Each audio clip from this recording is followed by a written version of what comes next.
AWSൻ്റെ CLI അതായത് command line interface എങ്ങനെ നമുക്ക് ഇൻസ്റ്റാൾ ചെയ്ത് കോൺഫിഗർ ചെയ്യാമെന്നുള്ളതാണ് ഈ ഒരു സെഷനിൽ ഞാൻ നിങ്ങൾക്ക് പറഞ്ഞ് മനസ്സിലാക്കി തരാൻ പോകുന്നത്. അപ്പോൾ AWSൻ്റെ CLI എന്ന് പറഞ്ഞു കഴിഞ്ഞാൽ ഒരു ഓപ്പൺ സോഴ്സ് കമാൻഡ് ലൈൻ യൂട്ടിലിറ്റിയാണ്. അപ്പോൾ അത് ഉപയോഗിച്ചിട്ട് നമുക്ക് കമാൻഡ് ലൈൻ വഴി AWSൻ്റെ സർവീസസ് എല്ലാം തന്നെ നമുക്ക് മാനേജ് ചെയ്യാൻ സാധിക്കും. അപ്പോൾ ഞാനിപ്പോൾ ഈ ഒരു എക്സാമ്പിൾ കാണിക്കാൻ പോകുന്നത് നമ്മൾ ഈ ഒരു എക്സാമ്പിൾ അതായത് ഈ ഒരു ട്യൂട്ടോറിയൽ സീരീസിലെ എക്സാമ്പിൾസ് എല്ലാം തന്നെ ഞാനൊരു ഉബുണ്ടു സിസ്റ്റത്തിലാണ് കാണിക്കാൻ പോകുന്നത്. ലിനക്സിൻ്റെ ഉബുണ്ടു എന്ന് പറഞ്ഞൊരു ഫ്ലേവറിലാണ് കാണിക്കാൻ പോകുന്നത്. നമ്മൾ ലിനക്സിൻ്റെ ബിഗിനർ സീരീസ് ചെയ്തതും ഈ ഒരു സെയിം ഉബുണ്ടു വെർഷനിലായിരുന്നു, ഉബുണ്ടു ലിനക്സ് ഫ്ലേവറിലായിരുന്നു ചെയ്തത്. അപ്പോൾ ആ ഒരു സീരീസ് കണ്ടിട്ടില്ലാത്തവർ അതൊന്ന് കണ്ടു കഴിഞ്ഞാൽ നിങ്ങൾക്ക് കറക്റ്റ് ഒരു ഐഡിയ കിട്ടും എങ്ങനെ നമുക്ക് ഈ ഒരു ലിനക്സ് ഇൻസ്റ്റാളേഷൻ നിങ്ങൾക്ക് ഒരു വിർച്വൽ മെഷീനിൽ ചെയ്യാമെന്നും പഠിക്കുന്നതിന് വേണ്ടി സെറ്റപ്പ് ചെയ്തെടുത്ത് ഉപയോഗിക്കാമെന്നുള്ള കാര്യങ്ങളൊക്കെ നിങ്ങൾക്ക് ഒരു ഐഡിയ കിട്ടും. ഓക്കെ, അപ്പോൾ ഞാൻ ഈ ഒരു എക്സാമ്പിൾ ചെയ്ത് കാണിക്കാൻ പോകുന്നത് നമ്മുടെ ഉബുണ്ടു എന്ന് പറഞ്ഞൊരു മെഷീൻ ലാപ്ടോപ്പിൽ ഇൻസ്റ്റാൾ ചെയ്തിരിക്കുന്ന ഉബുണ്ടു ഓപ്പറേറ്റിംഗ് സിസ്റ്റത്തിൽ നിന്നാണ് എക്സാമ്പിൾസ് എല്ലാം തന്നെ നിങ്ങൾക്ക് ഇനി പ്രാക്ടിക്കൽസ് ചെയ്ത് കാണിക്കാൻ പോകുന്നത്. ഓക്കെ, ഇൻസ്റ്റാൾ ചെയ്തിരിക്കുന്ന ഓപ്പറേറ്റിംഗ് സിസ്റ്റം വെരിഫൈ ചെയ്യുന്നതിന് വേണ്ടിയിട്ട് നിങ്ങൾ കമാൻഡ് ലൈൻ ഇൻ്റർഫേസ് എടുത്ത ശേഷം cat/etc OS റിലീസ് എന്ന് പറഞ്ഞ് ടൈപ്പ് ചെയ്ത് കൊടുത്തിട്ട് എൻ്റർ ചെയ്ത് കഴിഞ്ഞാൽ നമ്മുടെ ഇൻസ്റ്റാൾ ചെയ്തിരിക്കുന്ന ലിനക്സ് ഫ്ലേവറും അതിൻ്റെ വെർഷന് നിങ്ങൾക്ക് ഇവിടെ കാണാൻ സാധിക്കും. ഇപ്പോൾ ഞാനിപ്പോൾ എക്സാമ്പിൾ കാണിക്കുന്നതെല്ലാം തന്നെ ഉബുണ്ടുവിൻ്റെ 20.04 എന്ന് പറഞ്ഞൊരു LTS ലോങ് ടേം സപ്പോർട്ടുള്ളൊരു വെർഷനിൽ നിന്നുകൊണ്ടാണ് ബാക്കി എക്സാമ്പിൾസ് എല്ലാം തന്നെ ചെയ്ത് കാണിക്കാൻ പോകുന്നത്. ഓക്കെ, അപ്പോൾ ഈ ഒരു എക്സാമ്പിൾ ചെയ്ത് തുടങ്ങുന്നതിന് മുമ്പായിട്ട് നിങ്ങൾ ചെയ്യേണ്ടത് AWSലൊരു ഫ്രീ ടയർ അക്കൗണ്ട് നിങ്ങൾ ക്രിയേറ്റ് ചെയ്തിട്ടുണ്ടായിരിക്കുമല്ലോ. അപ്പോൾ ആ ഒരു അക്കൗണ്ടിൽ നിങ്ങൾ ലോഗിൻ ചെയ്യുക. ലോഗിൻ ചെയ്തിട്ട് ആദ്യം ചെയ്യേണ്ടത് നമ്മുടെ അക്കൗണ്ടിൽ വലതുഭാഗത്ത് മുകളിലായിട്ട് അക്കൗണ്ടിൽ ചെന്നിട്ട് സെക്യൂരിറ്റി ക്രെഡൻഷ്യൽസ് എന്ന് പറഞ്ഞൊരു ലിങ്ക് ക്ലിക്ക് ചെയ്യുക. അവിടെ നിങ്ങൾ access key ID and secret key എന്നും പറഞ്ഞൊരു ലിങ്ക് നിങ്ങൾക്ക് ഒരു സെക്ഷൻ കാണാൻ സാധിക്കും. അത് ക്ലിക്ക് ചെയ്യുക. അവിടെ നിങ്ങൾ ക്രിയേറ്റ് ന്യൂ ആക്സസ് കീ എന്നും പറഞ്ഞൊരു ബട്ടൺ ഉണ്ട്, അത് പ്രസ് ചെയ്യുക. അപ്പോൾ ഇവിടെ ഡൗൺലോഡ് എന്നിട്ട് ഒന്നുകിൽ നിങ്ങൾക്ക് ഇവിടെ ഷോ ആക്സസ് കീ കാണിക്കാം, അവിടെ നിന്ന് കോപ്പി ചെയ്തെടുത്ത് സൂക്ഷിക്കാം. അല്ലെങ്കിൽ നിങ്ങൾക്ക് ഇവിടെ ഡൗൺലോഡ് കീ ഫയൽ എന്നും പറഞ്ഞൊരു ഫയലുണ്ട്. അപ്പോൾ ഏതായിരുന്നാലും നിങ്ങൾ ചെയ്താൽ മതി. എന്നിട്ട് ഈ കീ നിങ്ങൾ സൂക്ഷിച്ച് വെക്കുക. കാരണം നമുക്ക് ഇതിനി അവസാനം AWS CLI ഇൻസ്റ്റാൾ ചെയ്ത ശേഷം കോൺഫിഗറേഷൻ പാർട്ടിൽ നമുക്ക് ഈ ഒരു കീ അവിടെ എൻ്റർ ചെയ്ത് കൊടുക്കേണ്ടതായിട്ട് ആവശ്യമുണ്ട്. അപ്പോൾ ഞാനിപ്പോൾ ഇവിടെ ഈ ഒരു ഷോ ആക്സസ് കീ എന്നുള്ള ഈ ഒരു ലിങ്ക് ക്ലിക്ക് ചെയ്യുകയാണ്. ഞാനിപ്പോൾ അത് ഹൈഡ് ചെയ്യുന്നത് നിങ്ങൾക്ക് കാണാൻ സാധിക്കാതിരിക്കാൻ വേണ്ടിയിട്ട്. നിങ്ങൾക്ക് ഓരോരുത്തർക്കും സെപ്പറേറ്റ് ആയിട്ടുള്ളൊരു കീയും ആക്സസ് കീയും നിങ്ങൾക്ക് അവിടെ കിട്ടുന്നതായിരിക്കും.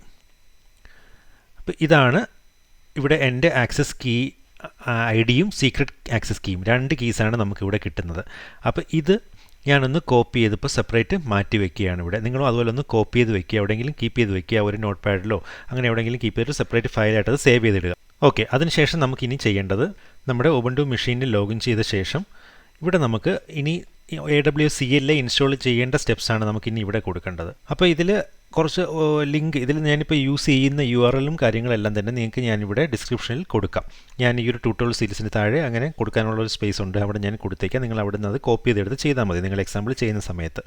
ഓക്കെ, ആദ്യം നമുക്ക് AWS CLI നമുക്കൊന്ന് ഡൗൺലോഡ് ചെയ്തെടുക്കണം. ഒരു സിപ്പ് ഫയലായിട്ടാണ്. അതിന് ഞാനിപ്പോൾ ഒരു കമാൻഡ് കൊടുക്കുകയാണ്. അപ്പോൾ നമ്മൾ sudo കമാൻഡ് നമുക്ക് എൻ്റർ ചെയ്യണം ഇവിടെ. ഇപ്പോൾ ഒരു സിപ്പ് ഫോർമാറ്റിൽ AWS CLI വെർഷൻ 2 ഇപ്പോൾ ഡൗൺലോഡ് ചെയ്തുകൊണ്ടിരിക്കുകയാണ്. ഓക്കെ, നമുക്കൊന്ന് LS കമാൻഡ് അടിച്ച് നോക്കാം. നമുക്ക് അവിടെ AWS CLI വെർഷൻ 2 എന്ന് പറഞ്ഞൊരു സിപ്പ് ഫയൽ നമുക്കിവിടെ ഡൗൺലോഡായി കിട്ടിയിട്ടുണ്ട്. അപ്പം നമുക്ക് നെക്സ്റ്റ് ആ ഒരു സിപ്പ് ഫയൽ നമുക്കൊന്ന് അൺസിപ്പ് ചെയ്യണം. അപ്പോൾ അതിന് വേണ്ടിയിട്ട് നമ്മൾ അൺസിപ്പ് കമാൻഡ് ഉപയോഗിച്ചിട്ട് ആ ഒരു ഫയൽ നമ്മളിവിടെ അൺസിപ്പ് ചെയ്യുകയാണ്.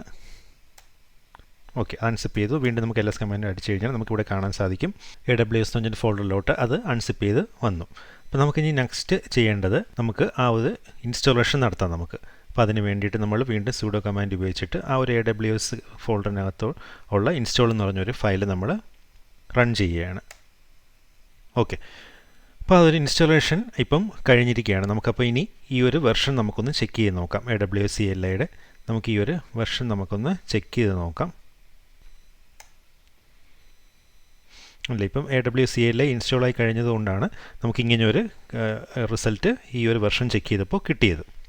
അപ്പോൾ നമ്മൾ ഇത്രയായപ്പോൾ നമ്മൾ AWSൻ്റെ CLI നമ്മൾ ഇൻസ്റ്റാൾ ചെയ്ത് കഴിഞ്ഞിരിക്കുകയാണ്. അപ്പോൾ നമുക്ക് നെക്സ്റ്റ് ഇനി കോൺഫിഗറേഷൻ പാർട്ടാണ്. നമുക്ക് അതിലോട്ട് കടക്കാം. ഇനി AWS കോൺഫിഗർ ചെയ്യുന്നതിന് വേണ്ടിയിട്ട് CLI കോൺഫിഗർ ചെയ്യുന്നതിന് വേണ്ടിയിട്ട് കൊടുക്കേണ്ട കമാൻഡാണ് AWS കോൺഫിഗർ എന്നും പറഞ്ഞ് ടൈപ്പ് ചെയ്തിട്ട് എൻ്റർ ചെയ്യുക. അപ്പോൾ നമുക്ക് ആക്സസ് കീ ID ആണ് ഇവിടെ ചോദിക്കുന്നത്. അപ്പോൾ നിങ്ങൾ നേരത്തെ കോപ്പി ചെയ്ത് വെച്ചിരുന്ന ആ ഒരു നമ്മൾ ഡൗൺലോഡ് ചെയ്യുകയോ അല്ലെങ്കിൽ കോപ്പി ചെയ്തോ വയ്ക്കാൻ പറഞ്ഞിരുന്നു നമ്മൾ മുമ്പത്തെ സ്റ്റെപ്പിൽ. അപ്പോൾ നമ്മൾ അവിടെ നിന്ന് നമുക്ക് ആ ഒരു ആക്സസ് കീ ഉണ്ട്. ആ ഒരു ആക്സസ് കീ നമ്മളിവിടെ കോപ്പി ചെയ്ത് കൊടുക്കുക. അവിടെ നിന്ന് കോപ്പി ചെയ്തിട്ട് നമ്മളിവിടെ പേസ്റ്റ് ചെയ്ത് കൊടുക്കുക. അതുപോലെ സീക്രട്ട് ആക്സസ് കീയും ഉണ്ട്. അത് നിങ്ങളുടെ സീക്രട്ട് ആക്സസ് കീ ഏതാണോ അത് ഇവിടെ നിന്ന് കോപ്പി ചെയ്തിട്ട് ഇവിടെ പേസ്റ്റ് ചെയ്ത് കൊടുക്കുക. എന്നിട്ട് എൻ്റർ ചെയ്യുക. ഇനി ഡിഫോൾട്ട് റീജിയൻ നെയിം നമ്മുടെ AWSൻ്റെ ഡിഫോൾട്ട് റീജിയൻ നെയിം നമുക്ക് ഇവിടെ ഈ ഒരു URL നമ്മൾ ഡിഫോൾട്ടായിട്ട് ഇവിടെ കൊടുത്തിരിക്കുന്നത് നിങ്ങൾക്ക് ഇവിടെ ഹോമിൽ വന്നു കഴിഞ്ഞാൽ അറിയാൻ പറ്റും. നമ്മളിവിടെ ഡിഫോൾട്ട് കൊടുത്തിരിക്കുന്ന ഒഹിയോ റീജിയനാണ്. നമുക്ക് അത് തന്നെ മതി, നമുക്ക് ചേഞ്ച് ചെയ്യേണ്ട ആവശ്യമില്ല തൽക്കാലം. അപ്പോൾ അതായത് ഒഹിയോയുടെ റീജിയൻ്റെ നെയിം വന്നിട്ട് US East 2 എന്നും പറഞ്ഞാണ് ഉള്ളത്. അപ്പോൾ നമുക്ക് ആ ഒരു ഡിഫോൾട്ട് റീജിയൻ എടുത്തിട്ട് നമുക്ക് US East 2 എന്നും പറഞ്ഞിട്ട് നമുക്കിവിടെ എൻ്റർ ചെയ്ത് കൊടുക്കാം. എന്നിട്ട് എൻ്റർ ചെയ്യാം. ഡിഫോൾട്ട് ഔട്ട്പുട്ട് ഫോർമാറ്റ് പ്രത്യേകിച്ചൊന്നും ടൈപ്പ് ചെയ്യേണ്ട, എന്നിട്ട് നമുക്ക് ജസ്റ്റ് എൻ്റർ ചെയ്താൽ മതി.